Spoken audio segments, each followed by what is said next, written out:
السلام علیکم ورحمۃ اللہ وبرکاتہ۔ الحمدللہ رب العالمین وبہ نستعین، اما بعد۔ معزز سامعین کرام، امید ہے کہ ایک دو دن میں ذی الحجہ کا چاند نظر آ جائے۔ یہ جو ذی الحجہ کا مہینہ ہے بڑا ہی عظمت والا مہینہ، احترام والا اور برکت والا مہینہ ہے۔ کچھ مخصوص اعمال ہیں جو اس مہینے میں کیے جاتے ہیں، اور بڑی اہم عبادت حج جیسی عظیم عبادت اسی مہینے میں ادا کی جاتی ہے۔ حدیث میں اس ماہ سے متعلق اور شروع کے 10 دن سے متعلق جو باتیں آئی ہیں وہ میں آپ کی خدمت میں عرض کرنا چاہتا ہوں۔ پہلا کام تو یہ ہے کہ امید ہے کہ 29 مئی کو ذی الحجہ کا چاند نظر آ جائے۔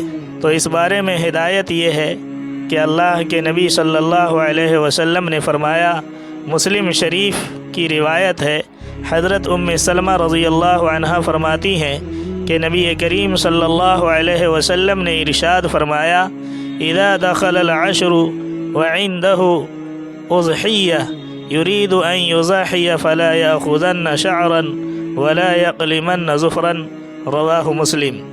جب ذی الحجہ کا پہلا عشرہ شروع ہو جائے اور تم میں سے کسی کا قربانی کرنے کا ارادہ ہو تو پھر وہ اپنے بال اور اپنے ناخن نہ کاٹے، گویا چاند نظر آنے سے پہلے جو زائد بال ہیں یا ناخن ہے اس کو کاٹ لے۔ پہلا حکم تو یہ ہے، اس کے مطابق عمل کرنے کی کوشش کریں۔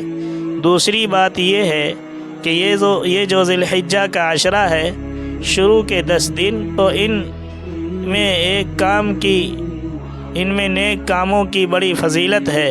ترمذی شریف میں اور ابو داؤد شریف میں روایت موجود ہے، راوی ہیں حضرت عبداللہ ابن عباس رضی اللہ عنہ، فرماتے ہیں کہ نبی پاک صلی اللہ علیہ وسلم نے ارشاد فرمایا، نہیں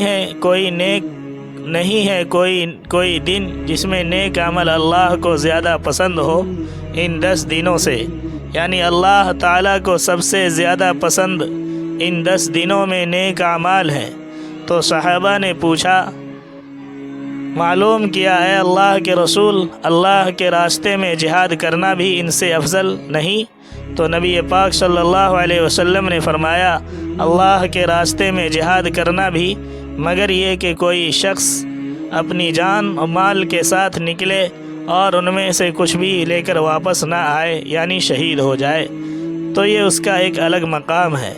تو یہ جو 10 دن ہے خاص عبادت کا اہتمام کریں، نیک اعمال کا اہتمام کریں، گناہوں سے بچیں، فرائض و واجبات، سنن و مستحبات کی ادائیگی کا خوب اہتمام کریں۔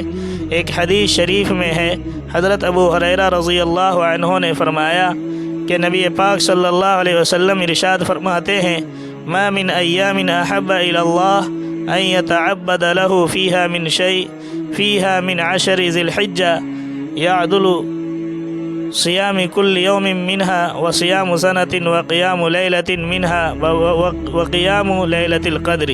اس عشرہ کا ہر دن کا روزہ سال بھر کے روزوں کے برابر ہے، اور ہر رات کی نفلیں شب قدر کے نفلوں کے برابر ہے۔ کتنی بڑی فضیلت ہے۔ اور عرفہ کا روزہ یعنی 9 ذی الحجہ کا روزہ، جس کی فضیلت حدیث کے اندر ہے، 1 سال قبل اور 1 سال بعد کے گناہوں کا کفارہ ہے۔